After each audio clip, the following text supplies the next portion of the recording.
হ্যাঁ চুট্টা ইন্দুর দাঁড়াও, তোমার খবর আছে? ওই দাঁড়া দাঁড়া দাঁড়া, সতর্ক অবস্থায় ওই টুস। ওরে মারে মরছি, চোখে ঝুলি হয়ে যাচ্ছি। শয়তান বিড়াল দ্বীপ পাহাড়ে বেড়ালবাজি তোলাচ্ছে, খবর আছে? তাড়াতাড়ি কিঞ্জিল মামাকে সিগন্যাল পাঠাই, মামা বাঁচাও, কিঞ্জিল মামা আমাকে বাঁচাও বাঁচাও। আরে কি রে, আমার বিল্লু বাগিনা বিপদে পড়েছে, তাড়াতাড়ি বিল্লু বাগিনাকে বাঁচাতে হবে।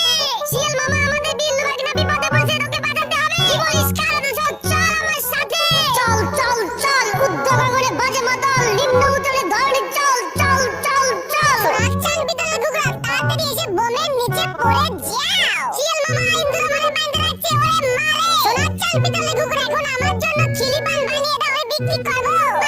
পান আছে, হরেক রকম পান কিনবেন নাকি? 6 তারিখে কুরবানির ঈদ, তাড়াতাড়ি গিয়ে চুলটা কাটিয়ে আসি। এই যে সিংহ মামা, বলুন আপনার জন্য আমি কি করতে পারি? 6 তারিখে ঈদ, তাই আমার চুল কাটতে হবে। সিংহ মামা, তোমাকে টম ক্রুজের মতো চুল কাটিয়েছি, দেখো কি দন্ড দেখা যায়। এমন চুল কাটালে তোমার বউ দেখে পাগল হয়ে যাবে। আমাকে কি সুন্দর দেখা যাচ্ছে, আমাকে টম ক্রুজ লাগছে। 6 তারিখে কুরবানির ঈদ, শ্বশুর বাড়ি যেতে হবে, যাই চুল কেটে আসি। এই যে মিস্টার মোরক, বলো কি করতে হবে? ঈদের দিন বউকে নিয়ে শ্বশুর বাড়ি যেতে হবে, তাই চুল কেটে